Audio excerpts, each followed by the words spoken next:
C'est votre droit, avec l'Ordre des avocats du barreau de Lille.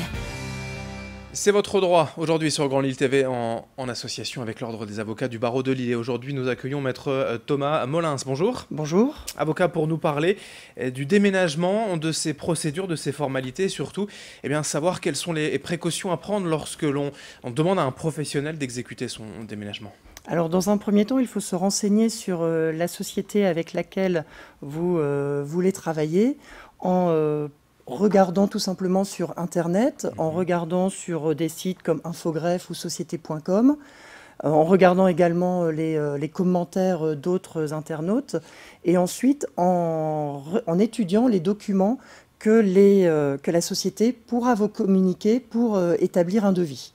Oui, quelles sont les précautions à prendre aussi et surtout les formalités à remplir en cas de dommages, de retard ou de perte?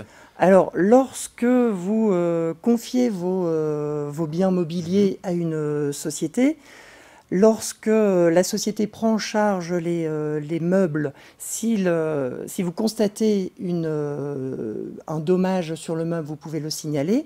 Et ce qui est important, c'est au moment de la réception. Au moment de la réception, lorsque les meubles arrivent chez vous, vous devez être présent.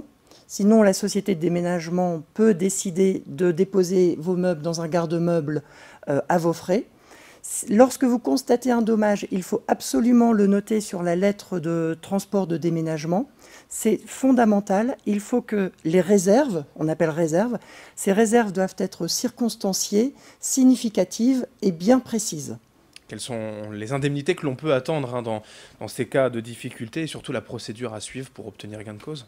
Alors, lorsque vous établissez vos réserves sur la lettre de voiture, les indemnités dépendront du contrat que vous avez conclu avec la société de déménagement, puisqu'il est fréquent que la société de déménagement plafonne son indemnité à une limitation d'indemnité, et cette indemnité est fixée en fonction de la valeur que vous aurez déclarée, la valeur de vos meubles que vous aurez déclarée lors de l'établissement du devis.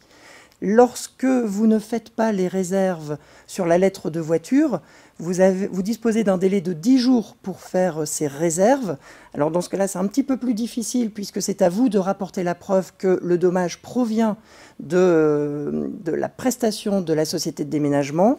Et si vous ne respectez pas ce délai de 10 jours, vous n'êtes plus recevable à agir à l'encontre de la société. Dans les cas où cela peut être difficile, aller chercher les conseils d'un avocat, c'est vrai qu'on n'a pas forcément cette idée quand on déménage, oui, mais ça peut être utile? Alors ça peut être utile surtout lorsque vous constatez des dommages graves au moment du déchargement, et au moment de la livraison de vos meubles, puisqu'il peut être mis en place une procédure de référé-expertise extrêmement rapide, avec la désignation le jour même sur requête d'un expert qui viendra évaluer les dommages. Eh bien, merci, maître Molins, d'être venu nous éclairer aujourd'hui sur le thème du déménagement. Merci à vous de nous avoir suivis. C'est votre droit sur Grand Lille TV. C'est votre droit, avec l'Ordre des avocats du barreau de Lille.